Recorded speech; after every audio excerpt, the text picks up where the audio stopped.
Good morning, my busy bees. You are now listening to the Morning Buzz here at 90.3 WMSC Upper Montclair. I am your host, Lara Ziccardi, and joined with me today is my lovely co-host, Amanda Gaudiosi, and also our lovely newscaster, Ashley Ramos.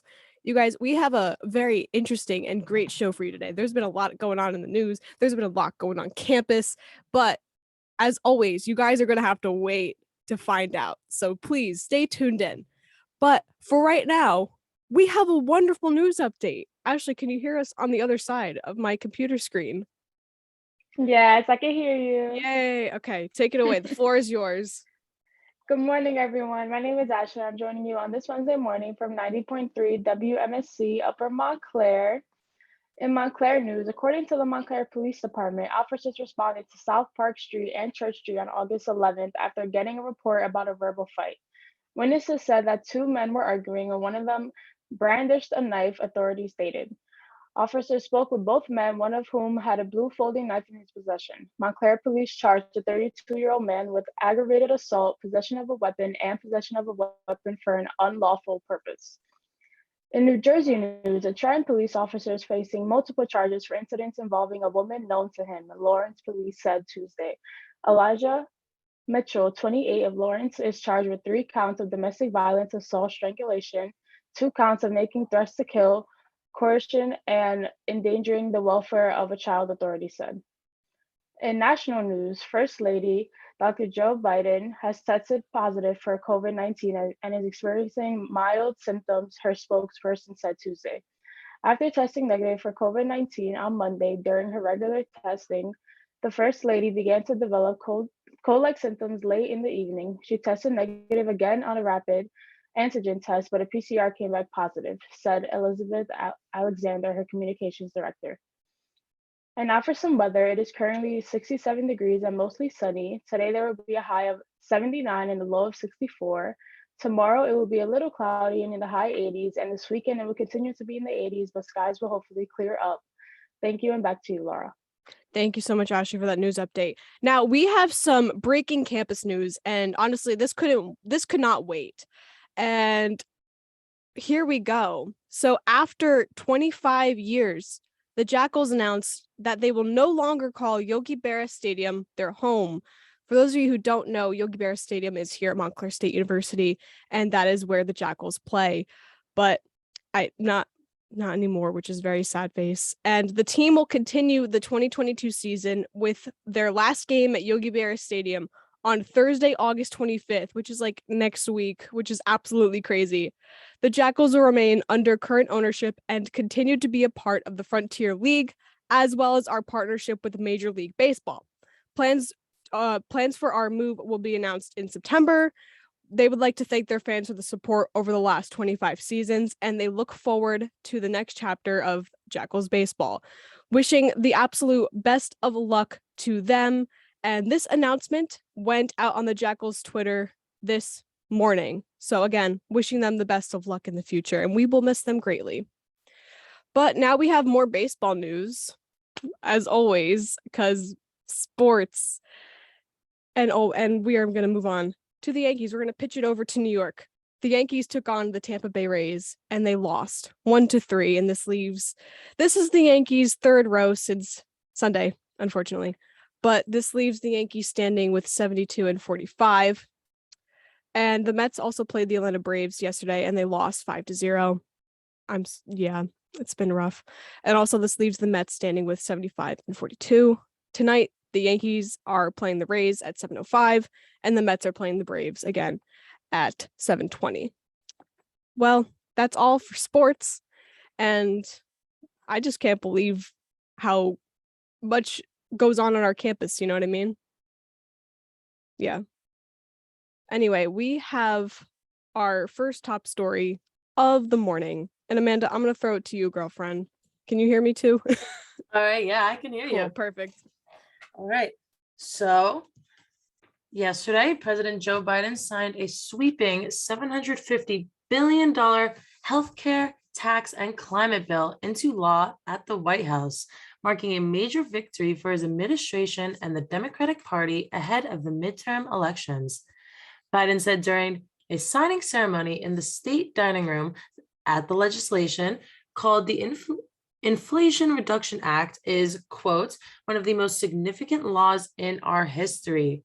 The act accomplishes several key Biden legislative agenda items, representing the largest climate investment in American history and making major changes to health policy. This is by giving Medicare the power for the first time to negotiate the prices of certain prescription drugs and extending expiring healthcare subsidized for 3 years. The legislation will reduce the deficit, be paid through new taxes, including a 15% minimum tax on large corporations and a 1% tax on stock buybacks, and boost the Internal Revenue Service's ability to collect. It will raise over $700 billion in government revenue over 10 years and spend over $430 billion to reduce carbon emissions and extend subsidies for health insurance under the Affordable Care Act and use the rest of the new revenue to reduce the deficit. Blah. Wow, that was a mouthful. You did great with that one. It was a mouthful. I was not ready. I was like, oh, we're going right into the news this morning. Okay, I want to be really honest and front up with the story. This sounds like great news, but there's just a part of me, my intuition's kind of just like, is this really gonna work? That's what I'm thinking right now.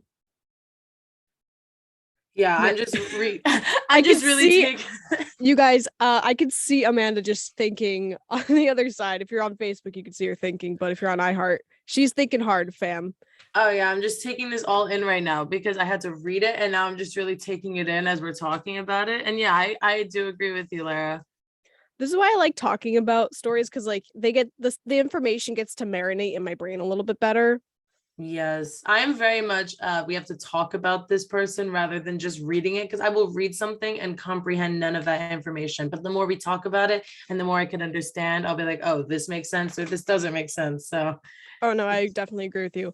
But the one thing that really stood out to me, like while I was writing the script and while you were reading it, is quote, including a 15% minimum tax on a large corporation. Now, I would like to say that's amazing, that's great, and companies will totally apply to that rule.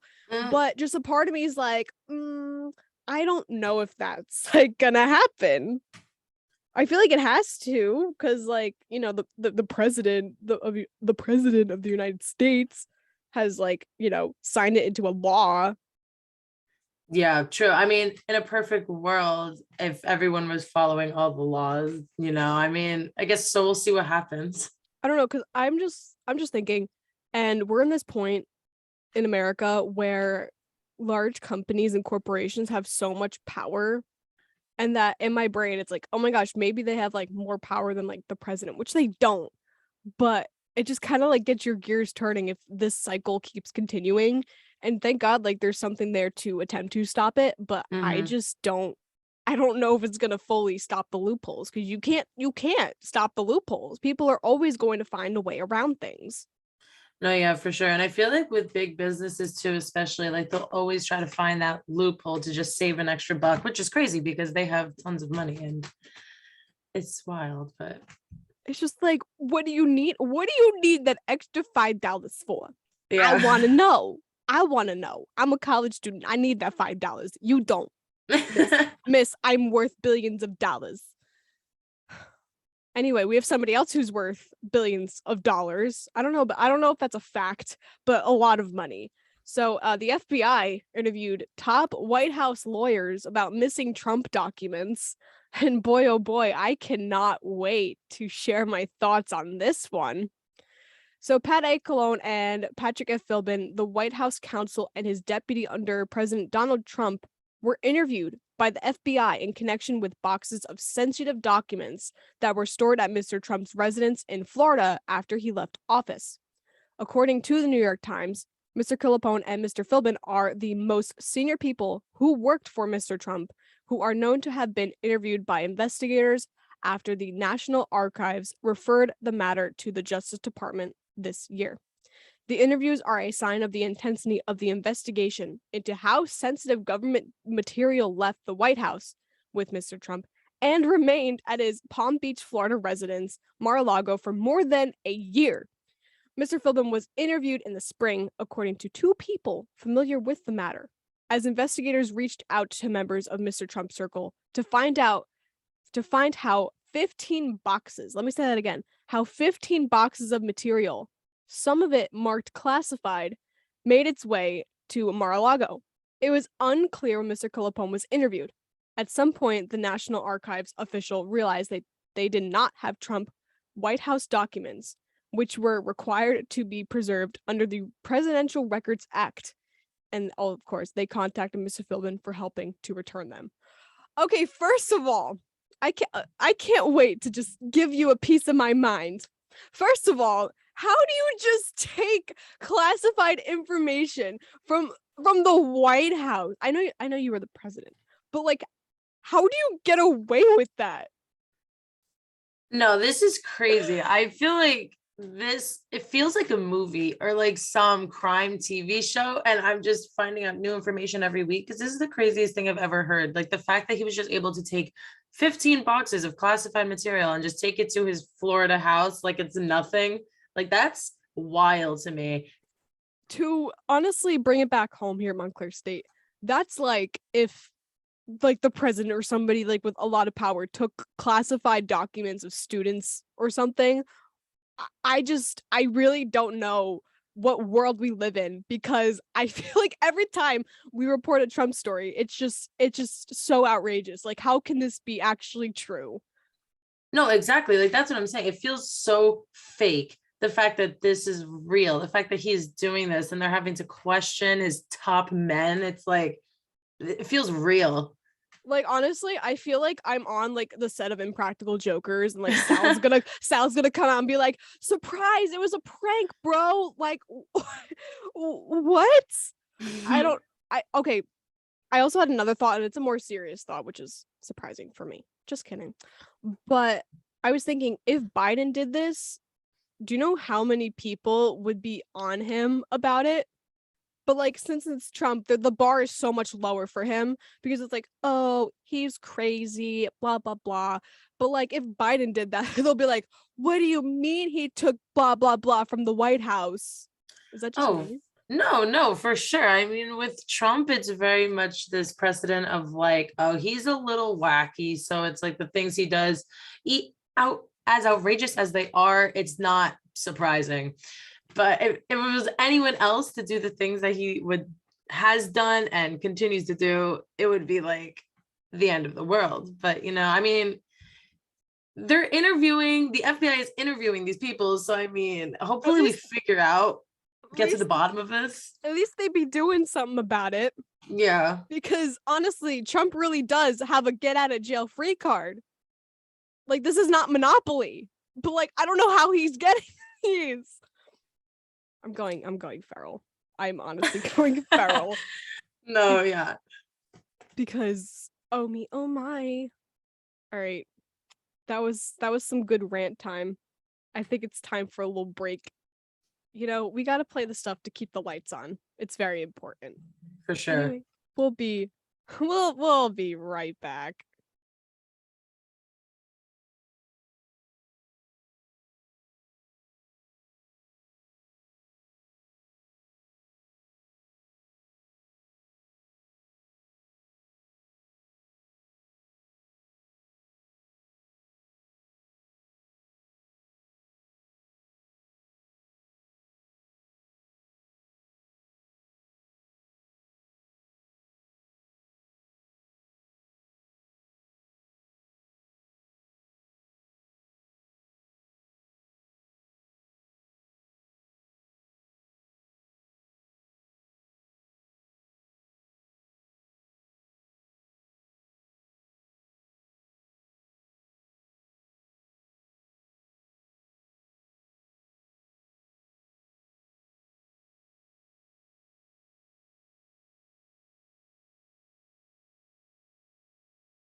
Flynn. Woo! Woo! Anyway, welcome back to the Morning Buzz here at 90.3 WMSC. Oh my goodness. That Trump story marinated very well in my brain. So, we have some more wonderful news to get to. Now, let's hear it. Yes, we do. So, updated COVID boosters could be available in 3 weeks, the White House predicts. Let's talk about it. Assuming the FDA and the CDC work through their processes for authorization as expected, newly updated COVID-19 boosters tailored to target a dominant strain of the virus will be available in the next 3 weeks or so. That was White House COVID coordinator Dr. Ashish Jha's prediction yesterday at an event hosted by the U.S. Chamber of Commerce Foundation. In late June, the FDA directed Moderna and Pfizer to make vaccines for the upcoming winter that targeted the more contagious BA.5 Omicron subvariant, along with the original COVID strain. That work has been underway, and the next step is for the FDA and the CDC to review data from the companies once they've received it. Neither the FDA nor the CDC has announced a timeline. The rollout was expected sometime in September, but Jha's estimate on Tuesday was the most specific to date, including the caveat that FDA and CDC need to act before anything could be official. He said, quote, "We're going to know more about this in the upcoming weeks, and these vaccines will become available by early to mid-September." Woo-wee. Okay. I want to ask you guys a question, and for the listeners, a rhetorical question, because I'm sorry, I can't hear you. But what I wanted to ask, and you don't have to answer this, is if when, and leaning more towards when, because this is what it's looking like. Will you guys get another booster? See, at this point, for me personally, I'm not sure. I only have the first and second vaccine. I never got another booster. So I was still on the fence about getting that second booster because, of course, I want to be fully vaccinated, but I feel like the more strains come out, the more vaccines you have to get. And I got very sick with my first vaccine. So I'm very anxious to go back and get more because I don't want to make myself sick again. But if I could do that and then avoid getting even more sick, I feel like I should probably do that. Especially going back to campus where there's a bunch of people. I feel like the booster is very important. And I do think everyone should be vaccinated. So I probably, PSA, get vaccinated. So yeah, I probably should. I think I will. I don't know about this new one, but I'm definitely thinking about getting the first booster for sure. Yeah. Ashley, what do you think? No, yeah, I'm in the same boat. I only got the first and second dose. I didn't get the other booster. So I'll probably get the second one, but after that, probably about it. I think that's enough boosters. Yeah, I got it. I just it just keeps mutating, and it's gonna keep mutating until God knows what, And I have all three. I have the two of initiated ones, and then I have the booster, and I got Moderna. I am vaxxed with the Dolly vaccine, and it's an honor, to be honest. But honestly, I would get it. I'd get the second one. I'd get the second booster just because if it's going to keep me safe and a bunch of other people safe, I mean, why not? Right. But that's just. Oh, no, yeah, for sure. I mean, getting vaccinated is very important. So it's especially at a college campus. Oh my gosh. Or Yeah. anywhere where you're in public, it's really important. But now, I even heard talk about the monkeypox vaccines. Oh. I just feel like it's vaccine upon vaccine. And it's are we going to have to keep getting all these vaccines? What's going to happen? So I know. And it's honestly really crazy. And it's funny that you mention monkeypox because there's been a first possible case of human to dog monkeypox transmission. Yeah, absolutely really crazy. Let's see. I'm honestly skimming. It was recently reported in 2 men and their pet in Paris. So the men who lived together, they were diagnosed with monkeypox at a hospital in Paris early June. 12 days after their symptoms started, their 4-year-old Italian Greyhound also started showing symptoms. No. I know. According to the report, the men said that they let their dog sleep in the bed with them and they had been careful to keep their pet away from other animals or humans from the start of their own symptoms before their dogs started. And according to WHO, they said this is new but not surprising information. So See, that's surprising to me. So like that's kind of crazy. So if you don't want to get sick, you should probably like avoid animals too. It's like I know, and it's very crazy. crazy. And according to the CDC, they say infected people should stay away from animals. And don't get me wrong, I agree. But if you have a pet, like, how are you going to? Yeah, I was just about to say that. I have 2 dogs. How, like, how am I supposed to just stay away from them? I don't even know. I mean, I guess you let a family member take care of them for you, but still. Yeah, I guess it really depends on your situation Mhm. with pets and if you have anyone else to take care of them. I feel like as long as you're taking care of your pet, even if you are sick, and then you, like the person said in the article, you just don't let them go by any other animals and any other people. They just heal as you heal and you go through it together. I I honestly, yeah, it's just something new every day. Do you know Oh, what I yeah. mean? Just I know we're all so desensitized to COVID and whatever now because it's been 2.5 years, a little bit more. But Which is crazy. now there's like monkeypox and it's like, oh no, new something. But like we don't care. We just don't care because we're so like desensitized to COVID. And oh, I also found another article, you guys. Apparently, oh, oopsie daisy. Oh wait, correct me if I'm wrong, you guys, but have we reported about a monkeypox vaccine? Because I think we have. We did talk a little Yeah. bit about it. Yeah, because I just this article was talking about the monkeypox vaccine. I'm like, wait, I can remember that we talked about it, but because I think it was like in New Jersey, you can get it if you're eligible. Yeah, I remember the article saying if you are showing symptoms, then you're eligible for the vaccine. But if you just have one scab on your body, you probably don't have monkeypox and you don't need the vaccine. Yeah. I'm gonna stop looking things up because this is how my brain works. I look things up, then I start to go down a rabbit hole because I look things up because I want to know like everything. Mm-hmm. That's just how I am. But I'm gonna say a quote that I say all the time. Hot girls get vaccinated. Actually, no, hot people get vaccinated because we're inclusive. Anyway, Exactly. we have some more news for you, and shout out to our amazing general manager for sending this story to me. And it is 1 in 4 prospective college students won't attend school in a state with an abortion ban. So at the end of June, the US Supreme Court reversed Roe v. Wade, literally nearing half of the states to roll back on abortion rights. For some young adults who are thinking about where they want to attend college, not having the guaranteed right to an abortion in some states may have them reconsidering where they apply. In July, theintelligent.com surveyed incoming high school juniors and seniors, aged 16 to 18, who currently plan on attending a 4-year college or university to learn more about how abortion bans are factoring into their decision about where to go to college. 26%,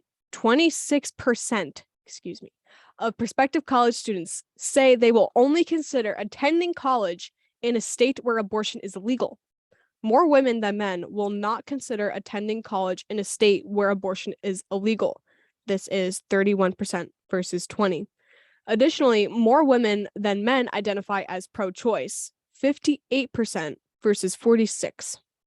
The most common response from prospective students not wanting to attend college in a state without an abortion access are a belief to a bodily autonomy, which rounded out to 60%, and the desire to have the option to get an abortion if they want one, which rounded out to 57%.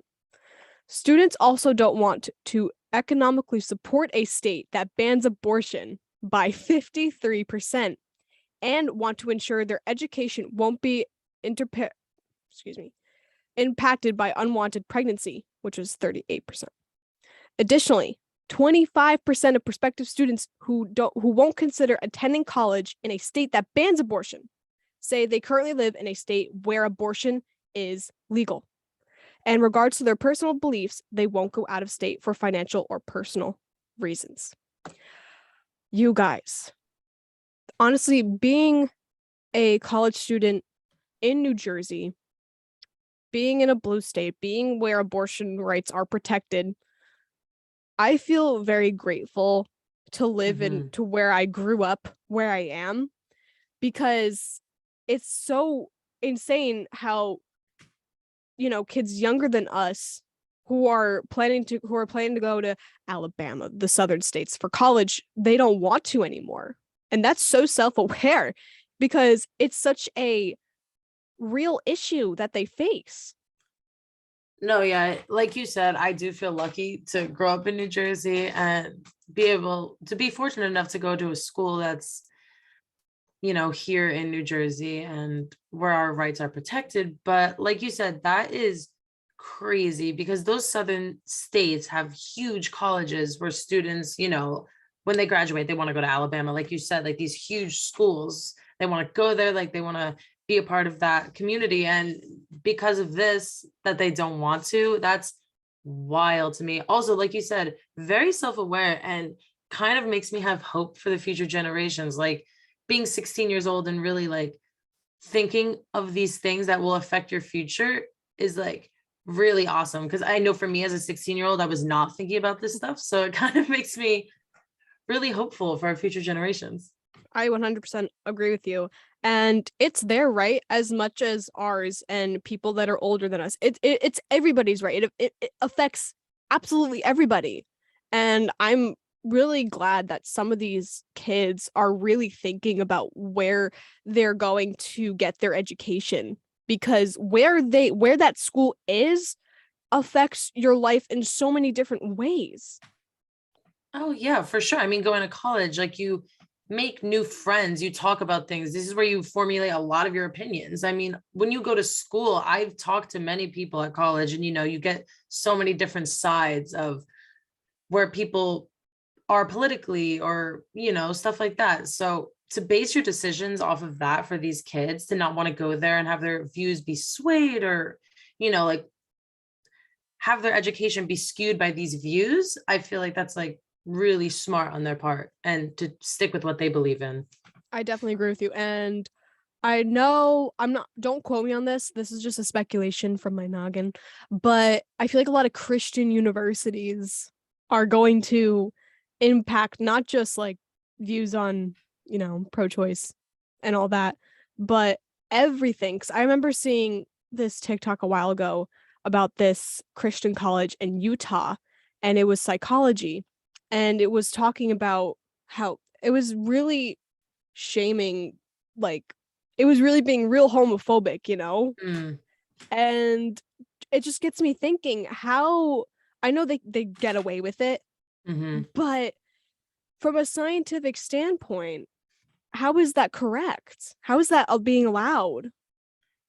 Yeah, that's something that's always baffled me because to me, I feel like a school as a whole should not be able to put these views into their students' minds. And I guess it's like, I guess you could choose where you want to go to school. So the people that are going to school there, I guess that's their views. But like you said, it's really crazy how some of these institutions could be very homophobic and just get away with that and be teaching these views that are so old, that are so not 2022. It's very crazy. I remember in 2016 we were saying, "Oh, it's 2016," and then the next year, "Oh, it's 2017," and now it's 2022, and people are still like this. And it just kind of baffles me. Yeah, Yeah. me too. I'm speechless because it's true. It is. It's 2022. We're trying to be very progressive, but there's still a lot of places that just aren't. There's always room for improvement, and I definitely want to wrap this story up with saying I know a lot. You go for school for a lot of things. I go to school for media. Some my friend goes to school for astrophysics. But when you think about I'm thinking about it, people go to school to become an OBGYN, stuff like that. And it just kind of gets me thinking, will these universities stop teaching how to perform an abortion because of the ban? And I remember reading things that they're not. They're like pretty, like some states are pretty much stopping that. And it's kind of scary because you're having like a fresh generation get jobs and they don't know how to perform this procedure that people need, you know? And it also Yeah. I'm also a little surprised that only 26% say they will only consider attending college where abortion is legal. Because I thought it'd be higher. Oh no, yeah, for sure. That is surprising. But again, I mean, some of these kids, they're 16 years old, they're very young. They might not know the severity of like what's going on. Yeah, I agree with that. But, it's just a thought. And you know what? Again, to wrap this up really quick, maybe those students do live in states where abortion's legal. So, but anyway, we're going to take a very short break here on The Morning Buzz. Honestly, when I was walking to the studio this morning, it was nice and crisp and cool. And it just really reminded me of fall. I got my black nail polish on. I'm ready for pumpkin spice. And, ooh, speaking of pumpkin spice, just kidding. You're going to have to stay tuned for that. Here's a song that reminds me of fall. This is Bulletproof Heart by My Chemical Romance.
Welcome back to The Morning Buzz. I missed you guys. I really did. I was like sitting here. I'm like, I can't wait to go back on air and like talk to like my co-hosts and the lovely listeners. Again, thank you for listening. It is much appreciated. But we have some weird news to get to, and oh my gosh, I saw this story and I was like, oh my god, I love. So the city tells New Yorkers to not panic about squirrels splooting. It is, it's been pretty hot in New York. Well, not so much anymore. It's kind of cooled down a little bit, but last week was pretty spicy. But it only means one thing for the small mammal population. It's splooting season. This week, last week, the temperatures were about 95 degrees, and the city's parks department urged residents not to worry about the health of squirrels seen sprawling on the ground, legs extended behind them, like a person whose arms give out halfway through yoga class. The department tweeted, quote, "On hot days, squirrels keep cool by splooting or stretching out on cool surfaces to reduce body heat. Perhaps an even more remarkable than phenomenon itself, was the word the government agency used. Splooting? Is that even a real thing? It certainly is. Dan Blubstein, a professor in the Department of Ecology and Evolutionary Biology at UCLA, says squirrels' bellies have less fur than other parts of their bodies, so splooting helps them cool down. But again, what's splooting, you ask? It's when an animal puts their legs like behind them and they kind of stretch out like a sploot. It's funny because this professor called the form, I forget what he called it. It was like a really weird word. I don't know, I have to find it. But regardless, this has been a pose that has been formed from canine inspired internet speak. And it's finally just making its way up. I'll be honest with you guys, splooting is one of my favorite words, and I love when my dog does it. My dogs do it too. It's so cute. It's so cute. I literally can't. Now squirrels are doing it. Are you literally kidding me? I'm very much an animal person, if you can't tell. Like when I was younger, I wanted to be like a vet and all that, but not anymore. I'm in media now, and thank God. I'm very thankful. But it's just little moments like it's little stories like these that just kind of heal my inner child. It's adorable. Anyway, I have some unfortunate news though. These squirrels cannot eat this kind of ice cream. Definitely not. I don't think any animal should. I don't think so either. Yes, ice cream. Miller High Life makes an ice cream bar that tastes like dive bars. People, let's get into this. So many of us have mixed memories of dive bars. Not me personally, but if that's your thing, go for it. These spots may have been a bit thrown together and even at times smell a little weird, but for most people, they were incredibly fun.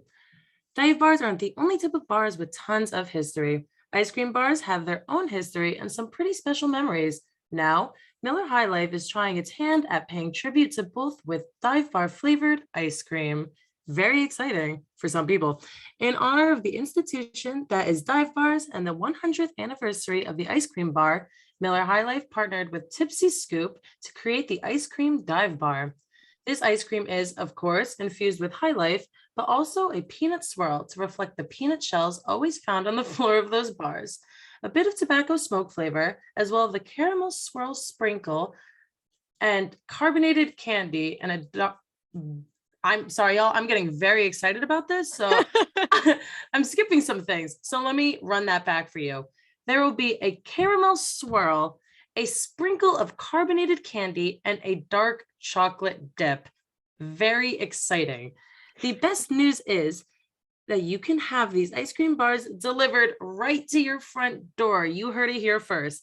A pack of ice cream dive bars will be available for purchase starting August 15th at tipsyscoop.com, Goldbelly, and in person at Tipsy Scoop's 3 New York City Bar Lords locations. Sounds like a great way to bring the dive bar experience to your couch, minus the tipsy walk home. I gotta say, when you said August 15th, okay, this is what I'm taking from the story. Oh my gosh, you said August 15th? Oh my god, it's August 17th. That was like 2 days ago. It's so crazy. It's available now. Not sponsored. Would like to emphasize that. This is just really fascinating. Yeah, not sponsored, but available now. So you can order them right to your door, people. If you want. Only if you want. Because Yeah, I can't. But, okay, Amanda, I would like to point out that you were sounding real excited. I was excited. I mean, I am 22 years old, so I can technically try them. She's I would like of age, ladies and gents and peeps. I am. I mean, it sounds very exciting. I mean, to me personally, the tobacco smoke flavor, I'm not too sure about. I feel like that might throw me off a bit, but the caramel swirl, the peanut flavor, The dark chocolate dip? Are you kidding? the dark chocolate dip is really bringing it all together. So I might have to try it. I gotta say, this was so creative of the team to make this. Like, you have this place, like, you made a place into an ice cream. That's so fascinating.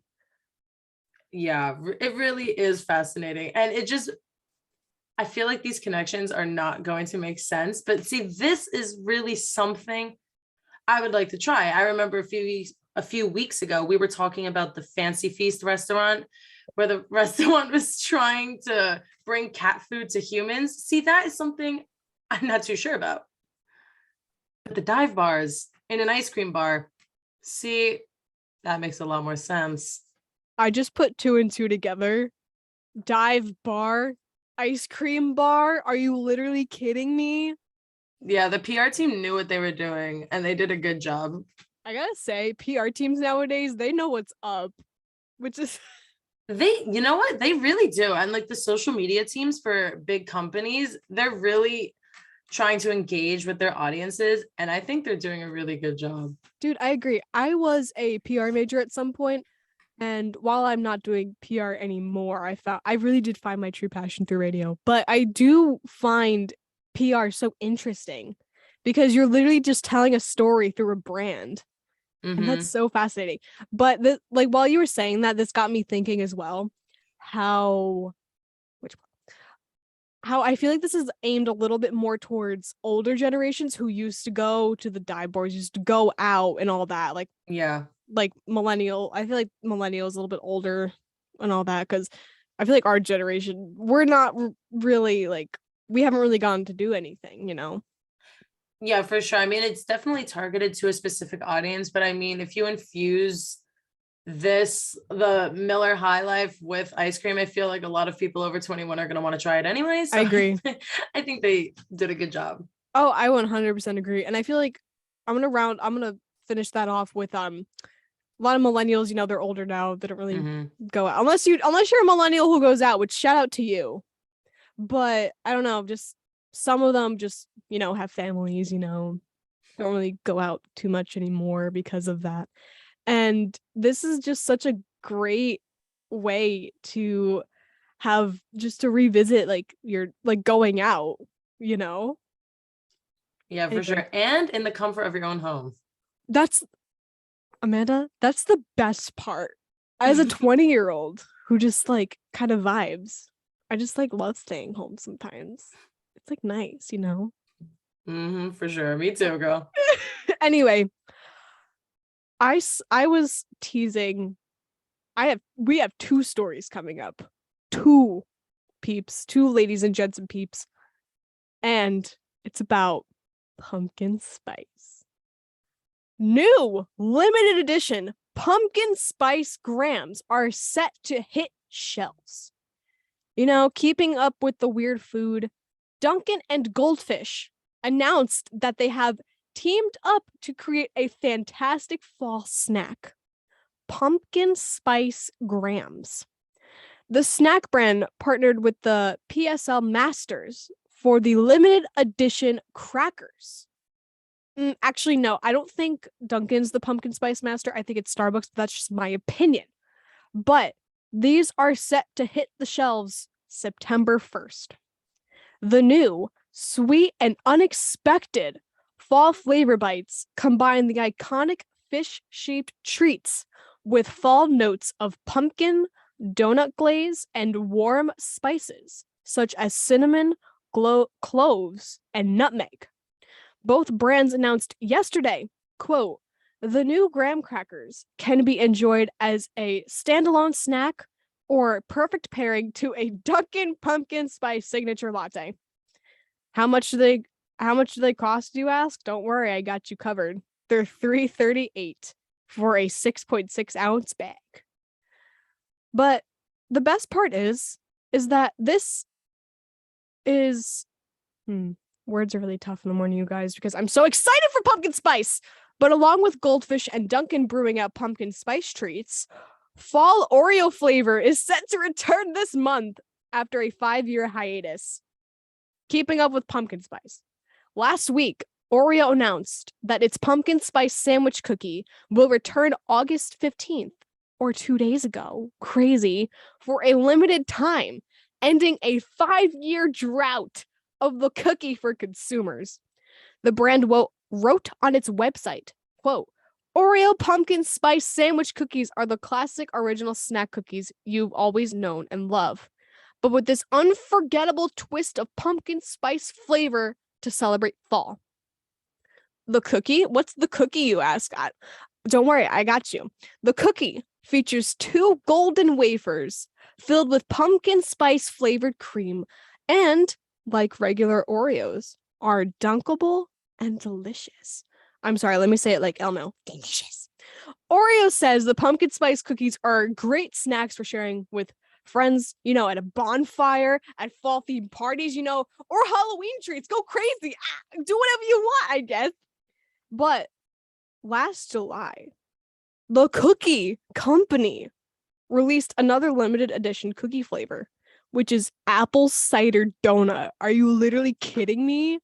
Oh my god, you guys, I'm so ready for Christian Girl Autumn. Like, Hot Girl Summer's over. It's Christian Girl Autumn time. Let's do it. Let's go. I am so excited for the fall. I am such a fall person. Pumpkin spice, apple cider donuts, pumpkin carving, trick-or-treating, candy. I mean, you can't really go wrong in the autumn time. That's just me personally. Dude, okay. I love summer. I've been having a really great summer. I've been going to the beach a lot. But Nice. but like something is like itching in me just for fall. Like, I don't know why. I'm just kind of ready. This fall is the most comforting season. You wake up, you put on a light jacket. It's like the perfect temperature.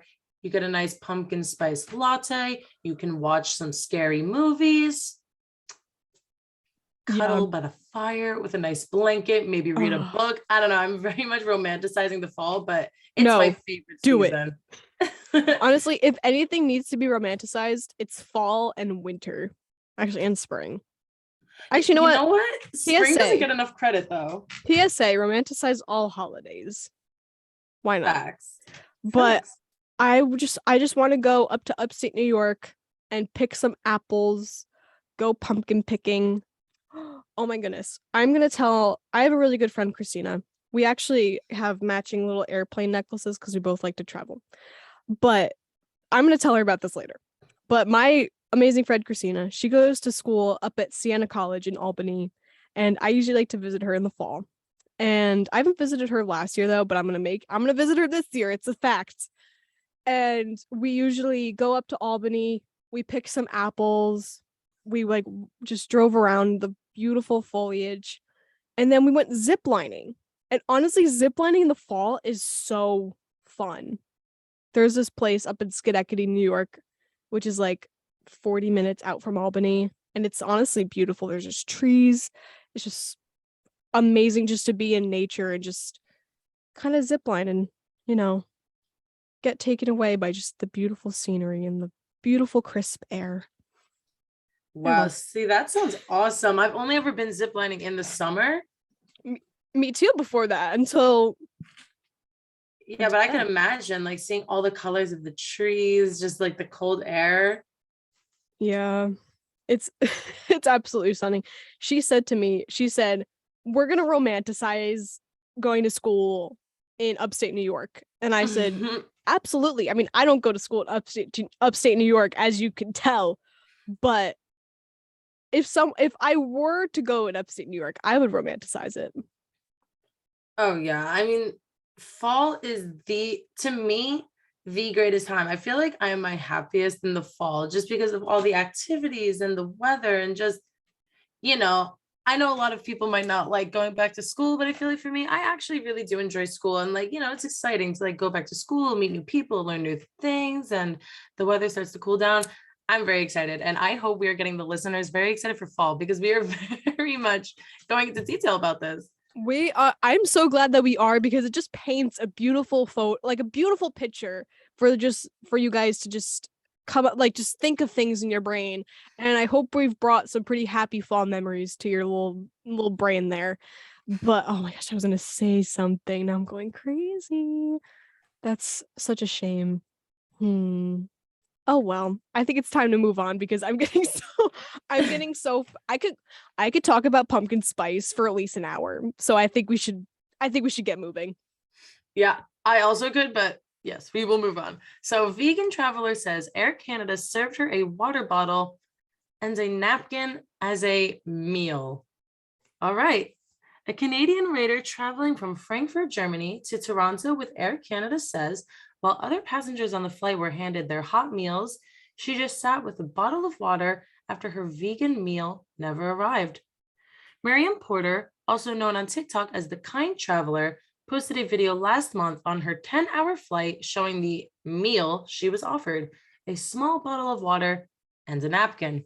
As of yesterday, the video had gained over 133,000 likes on TikTok. Porter told Daily Hive that because her flight was delayed several times, she ordered and confirmed her vegan meal 3 times. However, the meal did not arrive. She said, quote, "My vegan meals did not make the flight. I was told, and there was nothing they could do." Porter reached out to several flight attendants until one attendant was able to bring her an apple, banana, dinner roll, and granola bar from business class. On Porter's flight with Air Canada to Germany, she says most of her first meal was frozen solid and her second meal was completely frozen. She said her food was like a slab of ice and not edible. She said, quote, "I asked the flight attendant and they told me it was from the dry ice, and sometimes this happens. The person across from me ordered a kosher meal and her fruit salad was also frozen. We laughed about it." Okay, I'm glad they found some humor in the situation. Yeah, for sure. That's, I mean, it is like really upsetting to not be able to eat a meal while everyone else around you is eating and it's a 10-hour flight, but at least they were able to joke about it. Yeah, plus I am assuming right now, but this woman doesn't seem like an aggressive vegan. There's aggressive vegans, right? You know what I'm talking about. Oh, yeah, for sure. For example, the vegan teacher. Yeah, For those of you who don't know who the vegan teacher is, be thankful. But there is this woman on TikTok who I don't even know how to explain it. She's just aggressively vegan. She's very aggressive and she tries to force veganism onto people, which, I mean, if you're vegan, that's awesome. If you're not vegan, that's also awesome. Eat whatever you want and what makes you happy and what makes you feel healthy. But the vegan teacher likes to attack people and tell them that eating anything other than fruits and vegetables is bad for you. So, yeah. Yeah. PSA, eat what makes you feel happy and good. But Yes. no, she's like crazy. Yeah. This is at least like the woman didn't go full Karen on like the airline. Don't get me wrong, it's not right. I'm kind of upset that happened to her, but at least she didn't go full Karen. You feel me? Yeah, I mean, her name on TikTok is The Kind Traveler, so I feel like I have to look her up now. yeah, I want to look her up too. This makes me like her even more, and now I want to check out her page and everything. She handled the situation very well. Me, on the other hand, I get very hangry, so I don't know how I would have reacted. Me too. I do. But at least she's a kind traveler. Yes. Yeah. Anyway, we have this story, you guys. So, this story, you guys. Okay. Just composing myself for this one.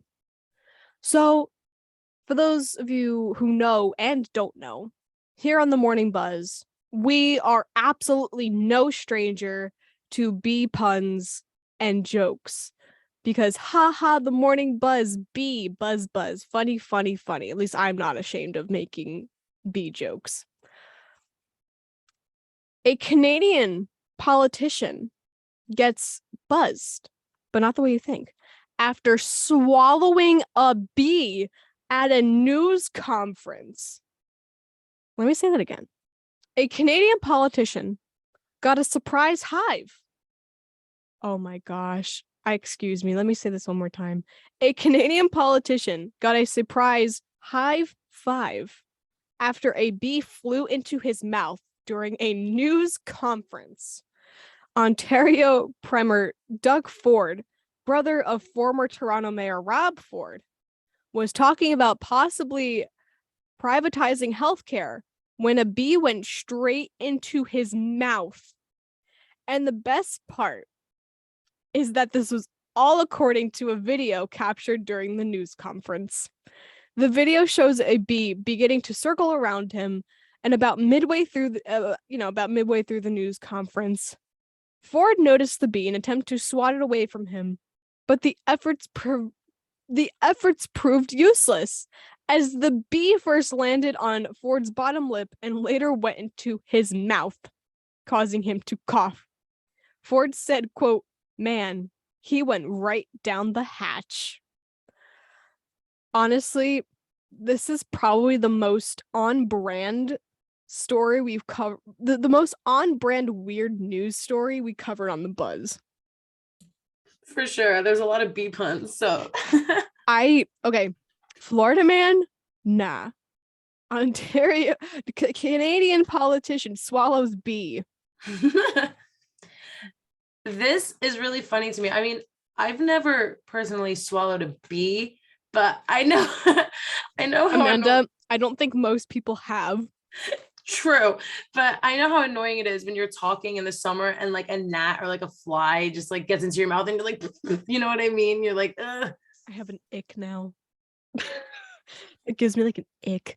Oh, it really bothers me because I work at a summer camp and the amount of times I've inhaled a fly or like a gnat has gone into my eye and I'm just like, oh, I can't imagine a bee. That was like the worst. Are you guys outside like all the time? Yeah, 100% of the day. That's absolutely gross. Yeah. Because like I also work at a summer camp, but I am inside and I'm very Really? thankful because there's like different departments, Mhm. and all that. And I do crafts and that's mostly inside. So Oh, I that's get, nice. yeah, I get to stay in, the room that they call air conditioned. But it's Well, okay. that's nice. You know what? I don't get flies in my mouth at least. True. Sorry, Or Amanda. bees. Especially bees. Okay, I want to know, what kind of bee was it? Was it like a bumblebee? Was it a regular bee? Was it a wasp? Yeah, there's a lot of bees. There's like the honey bees, there's carpenter bees. I see a lot of carpenter bees by my house, and they like to drill holes into our deck, like the wood of our deck, because they're little carpenter bees, and like they like to drill little holes. They're kind of cute. I like them actually. Oh, that's what those are? Oh yeah, I like looked up a photo. yeah, they're really. I personally love bumblebees and like those bees. I think they're adorable, like hornets and wasps and stuff. But I could do without. They're scary and they make me cry. But bumblebees, I like those. Honestly, okay, they're kind of okay. They're kind of cute. Yeah, Really right. kind of cute. As long if they're 6 feet away from me, I think they're cute. They're like a little fuzzy. I kind of want to. I never want to touch a bee, but my intrusive thought right now is, oh, I want to like squish. I want to pet it. I want to squish it, and I want to little pet its little fuzzy fuzz. They are fuzzy actually because I when I was younger, I always was very like, oh, I have to help animals, like I can't let them get hurt. And whenever I would go swimming and there was a bumblebee, I'd always scoop them up and save them from the water and I would pet them and they were fuzzy and I would let them go and be free. Amanda, that's the most on brand thing I think I've ever heard you say. Yeah, I just, I don't want to see a little bumblebee drown. So I was like, have to help them and they're fuzzy. But my thing is, if it's a wasp, Oh no, they can drown. That's fine. I agree. Anyway, you have been listening to the Morning Buzz, and buzz is in B, not wasp. Let me finish that correctly. You have been listening to the Morning Buzz here at 90.3 WMSC Upper Montclair. I just got a notification from Canvas. That means school is starting. Oh, it's starting, folks. Anyway, thank you so much for starting your day with us. And I hope you busy bees have a great day. We'll see you tomorrow. Bye-bye.